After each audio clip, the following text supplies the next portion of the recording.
This conference will now be recorded. Great. So we're going to get started on talking about the special HUD NOFA to address unsheltered and rural homelessness. A little bit about what we're going to did this last time. Let me try this a different way.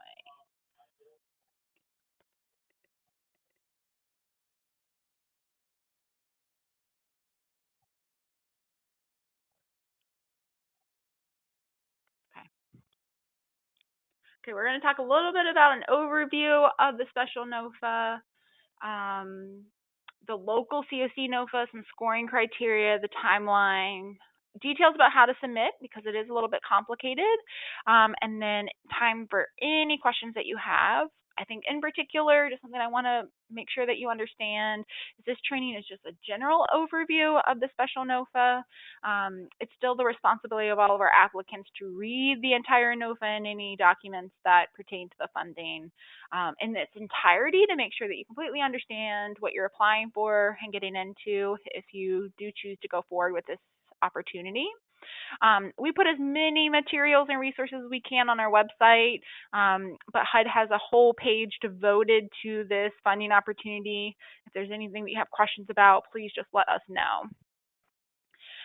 The two people at our office that you can get in touch with about it is myself. I'm Sam Shukis, the CoC program director, and Erica Dutcher, who's our program coordinator. We are both more than happy to help in any way to help get applications together, provide technical assistance. We also rely heavily on our funding and performance committee, who consists of someone from Fredericksburg Department of Social Services. We have a realtor, some from the Community Foundation, some from the United Way, and they help us with reviewing all applications and then making a final scoring and ranking for each of those so that we make a determination of what's included in our community application. So just a little bit about the CoC program for those who aren't aware. CoC program's been running for quite a while now, and really it's designed to promote that community-wide commitment to the goal of ending homelessness. That's why we do a collaborative application. You apply to the CoC and get included in the community discussion around ending homelessness and not directly, to really have that system-wide approach to our strategies. When it comes to the CoC program, they also are designed to provide funding for nonprofits and state and local governments to quickly rehouse homeless individuals. And we want to do that in the ways that minimize trauma caused by homelessness itself and the dislocation of that situation. We're also really invested in promoting access to and effective utilization of mainstream resources. We can't do this on our own, so we really rely on our community for all the other resources they offer that might not be specifically earmarked for homelessness to really help build a community-wide response to the issue.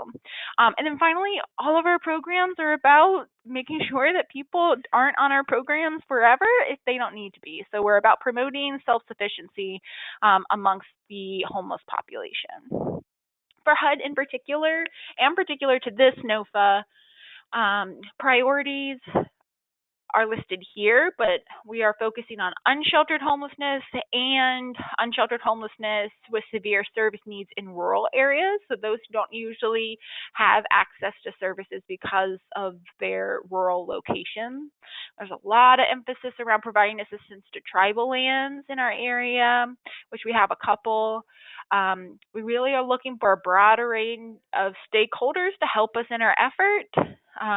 We look closely at equity. We know that people of color are more likely to experience homelessness than people who do not or are not part of that population. And then finally, housing first approach. So we do not subscribe to any of our programs to saying that you can't get housing until you prove yourself or any of those things. It's about exiting them as quickly as possible to a stable housing situation so that they can then focus on the other issues that come along with their homelessness. We know that homelessness is a complex issue, and we want to address all the layers and the person as a whole, but do not want to hold housing as the last part of that, or say that they have to fix their whole self before they can get into housing. Everyone's deserving of housing. So that's where the housing first approach kind of comes from. Just a little bit of overview about what this funding in particular is. It's an additional $322 million across the entire country, and it's really set into two pots, one for unsheltered and one for rural. So unsheltered is just what it sounds like. It can serve any area of the CoC, but it's really focusing on reducing the overall unsheltered number. Those who are living outside, in a car, some other place not meant for habitation, an abandoned building, those kinds of things. So we're trying to reduce that number. For the CoC, we are eligible to apply for $588,000. And that's over a 3-year period. So all of the grants are a 3-year grant term. So it's $588,000 altogether over 3 years, not each year. That's been a question that we've gotten. For rural set aside, we're looking at projects that are specifically targeting to serve Caroline and King George. And so for the rural set aside, our CoC is eligible to apply for $137,000 over 3 years. So if anyone wants to apply for these funds, you would be submitting an application about what you need for 3 years. Because the grant term is a 3-year grant term, you will have funds to serve that entire 3 years. So when you do apply, you're looking at a project budget of a 3-year budget. What is eligible under these funds? So our traditional CoC programs are eligible under these funds. Permanent supportive housing, that's going to be housing with intensive case management, usually targeted towards our chronic unsheltered population, but they usually pay part of their income towards housing, and the subsidy picks up the rest, and then they get the intensive case management piece. That program is usually used for folks who do not have a time limit on their subsidy, so they can use it as long as they need it. Rapid rehousing is also an option. Rapid rehousing is a short-term assistance program in which you're able to get a housing subsidy and slowly taper people off to take on their own housing expenses. There is a time limit for that program, usually about 2 years. Joint transitional housing and rapid rehousing is a project that's eligible under the CoC program. When we say transitional housing, we're talking about shelter. And it can be longer stay.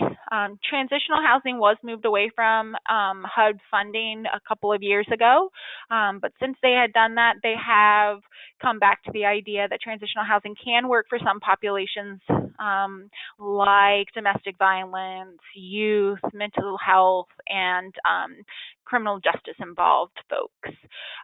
So a joint transitional housing and rapid rehousing program will provide both shelter and housing. They offer both, but unlike emergency shelter where we strive to get people out in 30 days or 90 days, transitional housing allows for those longer stays, though at any point that they can move and move successfully, then that is offered to them. So you offer both, though some of your participants might use one over the other. Supportive services only, so this is going to be a project that does not come with leasing dollars. You are able to use that for 2 main supportive services only projects.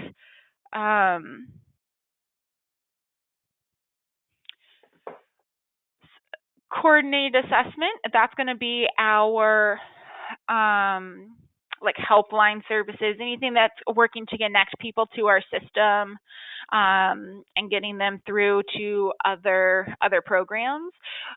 Street outreach is also an option. So we have where people are looking to connect people who are unsheltered on the street with our services. So a really intentional street outreach for those that are living unsheltered and otherwise not seeking services on their own. HMIS projects are available, but it's only for HMIS leads. And then new construction acquisition and rehabilitation is an option, but only under the rural set aside. So one question I have gotten about this is if someone went for a new construction program, would the construction have to be in King George and Caroline? It is my understanding that it would, but if you have any questions about that, we can work through that together. But it is not allowable under the unsheltered funds, but it is under the rural funds. For the unsheltered set aside, when it comes to scoring and how projects will be selected, HUD will actually select projects for the unsheltered set aside based on the CoC score. That score comes from their scoring of the overall CoC application, not the project application itself. The CoC reviews the applications, ranks them, but then HUD ranks and reviews all of the CoCs. So all projects of a CoC will be conditionally accepted for funding based on their overall CoC score. For rural set aside, they are going to place a project score on each application that comes in, and that score is on a 100-point scale. 50 points of it comes from that CoC score, so how well your CoC wrote their collaborative application. The other part comes from your project ranking.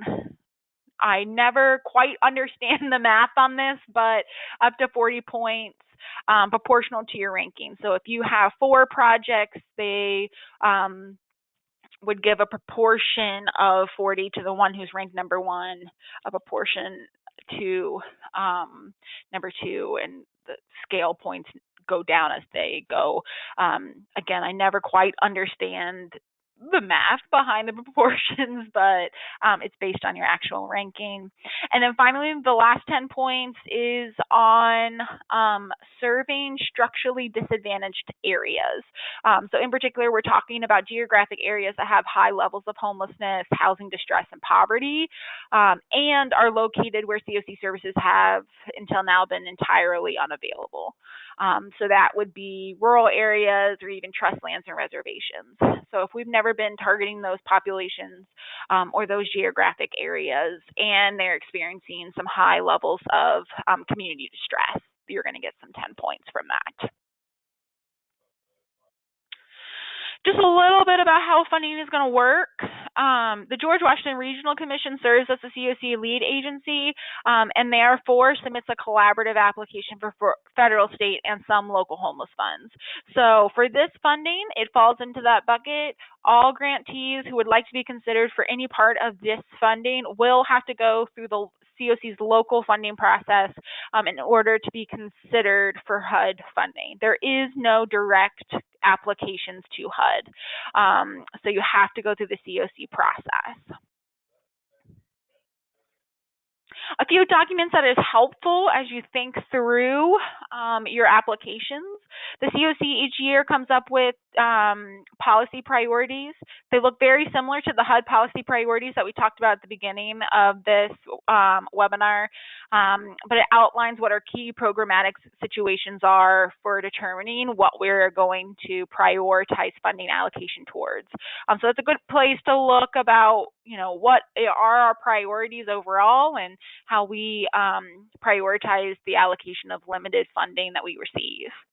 We also have an entire policies and procedures document around how funding works, how we review, how we allocate, what the system looks like, the process, every step, the appeals, anything that you would ever want to know about funding is in that document.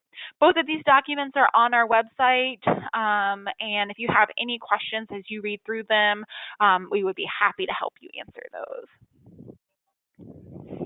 All right, so some of the nitty-gritty about funding and whether or not you might be eligible to apply. For us, the basic funding eligibility is you have to be a member of the CoC, and you have to say that you're going to adhere to the CoC's coordinated entry policies and procedures. In particular, that means you're going to use a housing first model. You're going to participate in the CoC's coordinated entry process, which means you have a little bit of restrictions on who can be your participants. You use a process to make sure that we're being fair and transparent about who's using our services and we're targeting the most vulnerable. We have project standards for each type of project for a community. Those are all available on our website. They're very broad standards about if you're going to run a rapid rehousing project, this is what it would look like. Really high level things, but we do expect any of our grantees to adhere to those. And then finally, you would need to collect data through HMIS or a comparable database. So comparable database is usually for our domestic violence and HIV clients. HMIS for HUD funding, all HUD funded projects is required unless you fall into one of those exemptions for a comparable database. We have an HMIS that we run. Getting set up in it is quite easy. And so if you are interested in a project but you do not use HMIS, we will help make sure that you can integrate your project into that process. So do not feel like you're not allowed to apply because you're not in there already. Finally, a blanket statement that any eligibility requirements that the specific funding requires, then you have to be able to meet those. In the HUD NOFO, you will see lots of information about thresholds and project eligibility. As long as your project and agency can meet those, then you are free to apply. And so if there's any questions about whether or not you're a member, whether or not you think your project will adhere to the coordinated entry policies and procedures, we're happy to walk through with those. I think in particular, people get scared about what that means.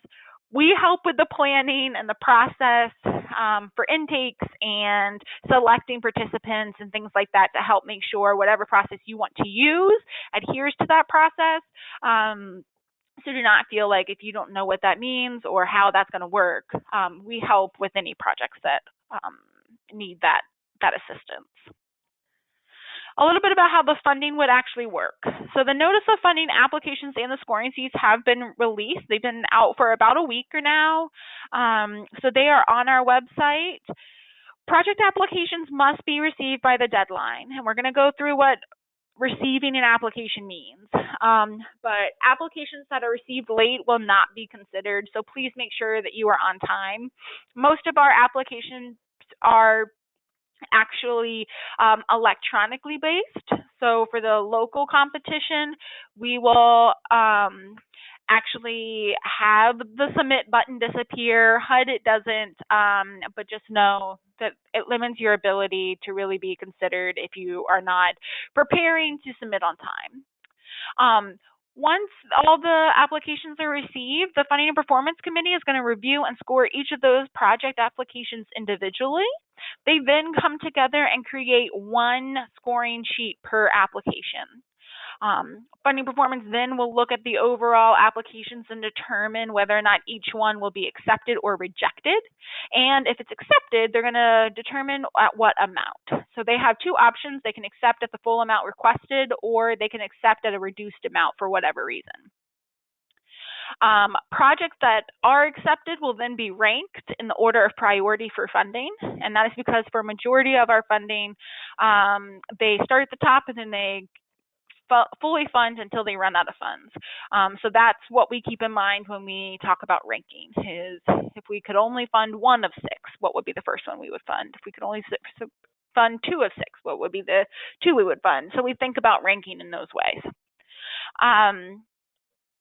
Projects are always notified of the outcomes. They receive a determination letter that includes their acceptance or rejection. They also get where they ranked in order of all the other project applications, and then you do receive a copy of your scoring sheet. So you can figure out exactly where you lost points, what your scoring was, what the comments were for funding performance. Even if you are accepted, this is really helpful to think about how you improve applications in the future. We do have an appeals process, so anyone feels like they've been misranked or anything like that due to anything that you put in your application, we don't accept new information on appeals, but anything that you feel like wasn't considered, or if you were left out of the process because of some bias, we do take those appeals as well. Once the appeals are closed, the funding outcome and applications are submitted to the board for final approval and posted to our website for public review.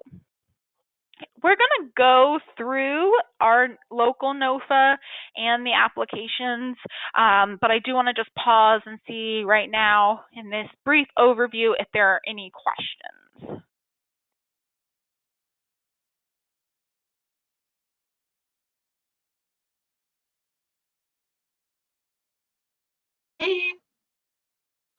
I don't have any questions. You're going through it. I think it makes a lot of sense. So look forward to going through the rest of it. Thanks. Thanks, Kathy. Same here.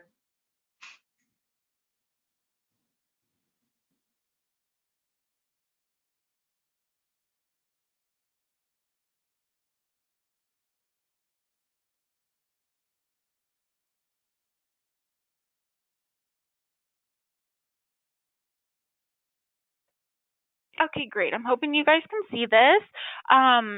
But this is what our local NOFAs look like. This is available on our website. This is our announcement that gives you all of the information that you need to know about the solicitation that we've opened. So in particular, I think it's important to note that this solicitation is open to accept proposals from any CoC organization, even those that have not previously received CoC program funding. Our CoC funding is on an annual basis, and this is a new funding opportunity for us. So we do not need only past grantees to apply. We want new applicants. We want to see what creative ideas that you're coming up with so we can really strategize about how using these funds. So if you are a new grantee for the first time from the CoC, please consider applying. I'm hoping all of the information about HUD isn't scaring you away, but I just want to make sure. Sometimes we have applications that are a renewal and we can't accept new organizations, but this time we can. So I just want to make sure that that's clear. We have lots of links in this that will give you more information about programs and where to find all of the NOFAs and information regarding this particular application process. Big note, again, this is a one-time 3-year grant. It's a special term. I have no idea about whether or not they would renew it after the end of 3 years. So it may be the only time that we see these funds. I've been doing this for about 7 years, and I've never seen a special HUD application before. So it's very exciting to have this new opportunity for the amount of money that they're offering. The NOFA also gives you lots of information that we just went over about applicant eligibility and what the requirements of those are. There are some additional requirements around DUNS numbers and SAM registrations. If you have any questions about those, please let me know. Project requirements we went over, but these are the projects that you're able to apply for. The estimated funding and what those can be used for are also listed here. I think the biggest thing on this is your timeline. So today we're doing the informational session. 1 month from today, project applications are due. And we'll go through how to submit a public project application and what that means to mark you as received. But please keep in mind that it is September 19th at noon. So if you try to submit at 12:01, you will not be accepted. So just make sure that we're on time and keeping for that. We tried to give extra time on this project application because it's a new process, new funds, and new strategies, and we really want to make sure that new applicants can apply and be part of our review and ranking. Shortly after all of our project applications are reviewed, the Funding Performance Committee will get together and do their collection of scores and make a ranking recommendation to projects. Projects are usually notified that same day about what the outcome of their applications are, and we open up the appeals process. Our appeals process has a very short turnaround, and it usually does just because of the way that things work out timeline-wise, but there is always an option to submit an appeal. If we receive any appeals, very shortly after, the appeals committee will meet and you'll have a determination on your appeal. So we don't try to lengthen out the process. We have a really short window, and we want to make sure we get an answer to you and make any necessary changes. HUD is a unique one in which you can submit a HUD portion of an application, and if the Funding and Performance Committee believes that there's some changes to your project application that will make it score higher or make it a stronger application and give it more points, they do make those suggestions for the HUD portion. So any changes that they suggest can be made in the eSNAP system for HUD by October 10th at noon. And then finally, the board will actually be approving the full application and ranking at a special meeting on October 13th, all preparing for us to be able to submit by the October 20th deadline. We're doing our How to Apply webinar now. This will be posted on our website for anyone who is missing, so you'll have all the information there on that. All right, submitting an application. There are two portions of each application, a HUD portion and then the local CoC portion. The HUD portion goes through their grant system called eSNAPs. If you do not have an eSNAPs account, it is per person, not by agency. So if you do not have a personal HUD eSNAPs account, you do want to create one. They're very simple to do, but the link is provided here so you can register for that account. If you need any help in walking through how to find the applications, it is not the most intuitive system sometimes, but there are lots of navigational guides from HUD about where to go, and I am also happy to help walk you through those. So if you have any questions about how to do that, please just reach out to us. The supplemental application form are questions that are usually not found on a HUD project application. It is not uncommon for a CoC to come up with a list of other questions to match their ranking so that they're ranking and reviewing applications with their priorities in mind. For the last year, we've actually been using an electronic system for that as well. Prior to this, we were doing it all on paper, which made it very difficult for us. So it's all online at the GW Region Grant platform. It's a really easy system to use, and I can walk through it, but all the supplemental applications for your project type that you need to answer for the CoC portion are also there. So your application will be considered submitted once you have the eSNAPs and the supplemental portion submitted in both of those different platforms. If there's any questions about those, we can always help walk you through those. Again, all project applications have to be submitted by September 19th at noon. And a project application must be submitted for each project. So under this funding, let's say that you wanted to apply for both outreach and PSH. You would have to submit an eSNAPs and a GW Region application for outreach, and then another eSNAPs and GW Region application for the PSH project. So I know it becomes a little bit difficult when you're working in two different platforms and doing separate applications. That does come out to about 4 applications. Some of the questions are very different though. But if you have any questions about how to help do that, please reach out to CoC staff. I think in particular, just highlighting, yes, we help with the grant process and we help make sure that you're in requirement, but we're also here to provide technical assistance. We want new applications. We want good projects. We want innovative ideas. So any way that we can help in your grant writing or in your grant process, we are happy to do that. So just reach out for what you need. Application revisions, that's that part about the eSNAPs revisions that might be needed or suggested by Funding and Performance. Those are going to be due October 10th at noon. And then information about our appeals process. And we actually have an entire inbox devoted to funding. I will be completely honest, I am not the best person about getting back to emails just with the amount of emails that come into my inbox.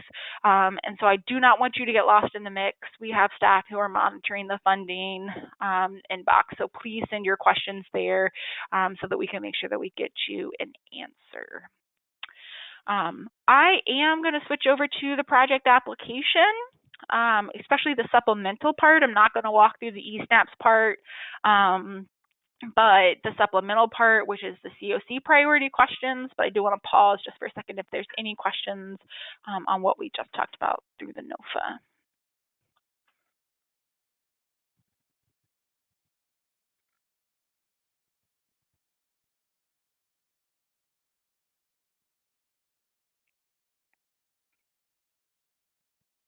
I don't have any questions.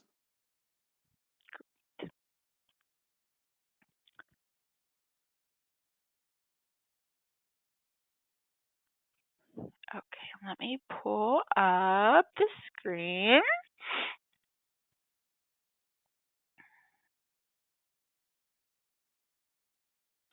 All right, this is a Word version of what most of our projects will be filling out for the supplemental questions that the CoC is interested in. Let me zoom in a little bit so we can make this bigger. All of the things that are posted on our website are PDFs and links to our electronic system.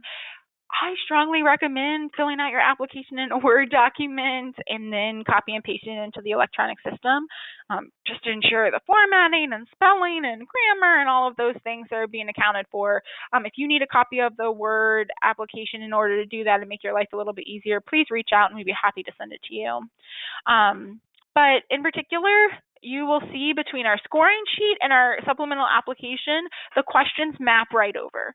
So the biggest piece of advice I can give you as you fill out an application for this is pull up the scoring sheet and pull up the application together so that you can figure out how you get the max amount of points for your answers.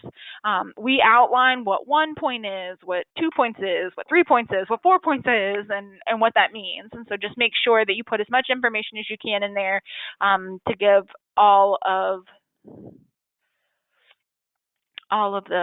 the information and receive the most points. I'm just changing this a little bit as I see some errors. Okay, so the first thing that we're checking on is the basic eligibility criteria. So you're just going to check whether or not you meet those or are committing to meet those. And then we start to look at what the community need for the project is. That part's not needed.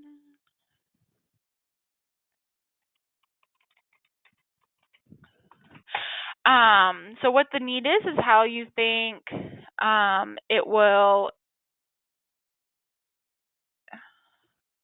increase capacity and justify additional capacity in the community, how it prescribes and fits in with the CoC plan, which we are finalizing. We had a working group yesterday and we'll be finalizing soon. So we want to hear about how your project fits in with that plan and meets the needs that we've identified there. Like we said before, priority is working with mainstream resources. So we look at what your partnerships are, your resources, what housing you're leveraging. If you're a rapid rehousing or PSH project you're applying for, we want to know whether or not you're partnering closely with healthcare and that they've committed some funds to this project, or whether or not housing resources have, such as vouchers or other housing subsidies that you might be working on. For coordinated entry, we're trying to figure out whether or not you're going to use our system and what that might look like. We ask a lot of questions about Housing First and what that looks like so that we can really determine in practice how compliant with Housing First you are. We look at racial barriers and whether or not your agency has assessed for racial barriers and the steps that you're taking to eliminate those barriers. Project performance is the most of your points. I believe on our scoring, it's about 33% of your overall scoring. So we ask a lot of questions about what's the number for your performance, and then give you some room for justifying yourself on your process to get the number that you did. We also leave flexibility for COVID-19 impacts. So we know that, in particular, let's say number of days that someone is in your project. For many of our projects, that is lengthened, and so we understand that that is due to COVID and the lack of exits. So that is something that we are looking at.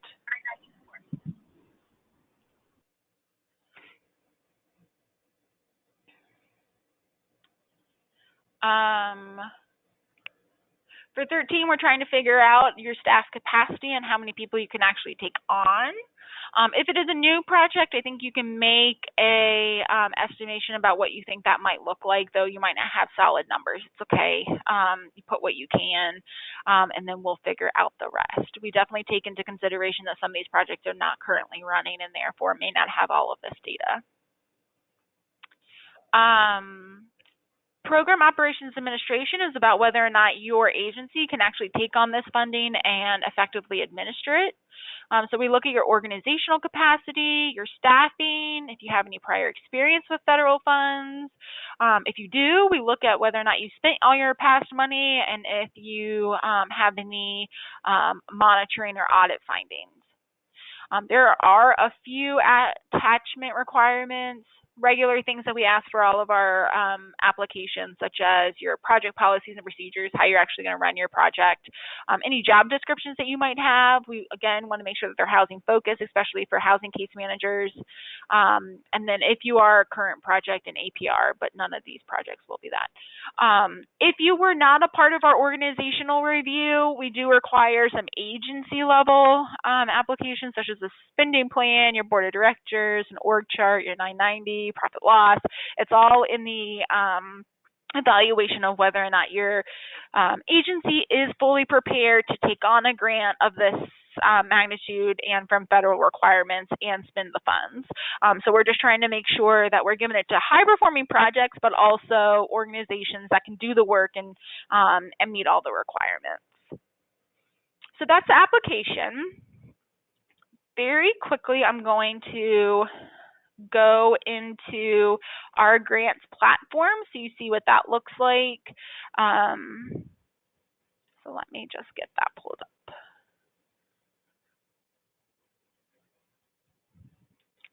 While we're paused here, please just let me know if you have any questions at all.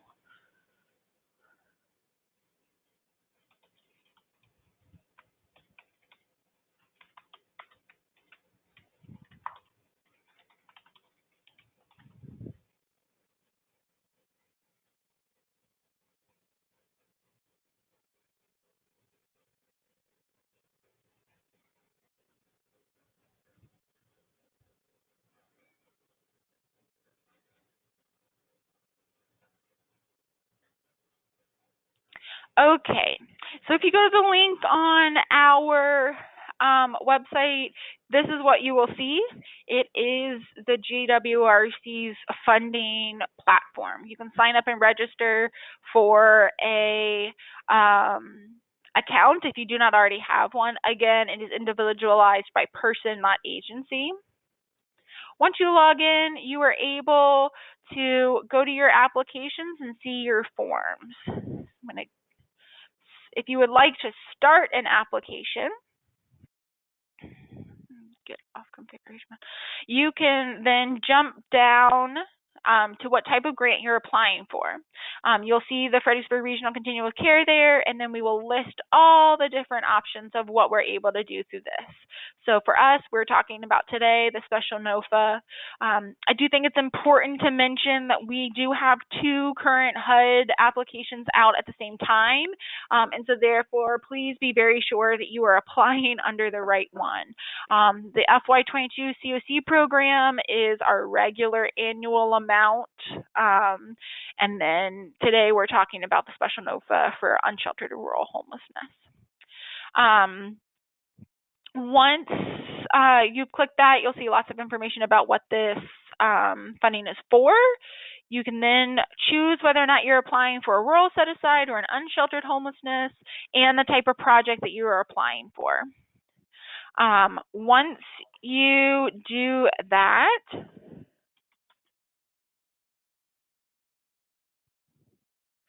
then you will only see the questions that you were required to answer. So anything that's on here, it'll walk you through all your narratives, and those are the things that we just went over on the last Word document. And then if you are a DV project, we have a couple of questions about DV, and then any attachments, they're all right there. Once you're finally done, you can submit your application. You'll get an email and a screen that comes up saying your application has been submitted, and then we'll do the rest from there. But overall, super easy to use, super easy to find and navigate, and it's only going to show you the information that you need to complete. But a very intuitive system to kind of walk through. If you have any questions or you accidentally submitted an application before you weren't ready, we can unlock those and send them back to you as long as it's before the deadline. So please reach out with any issues that you have about the platform.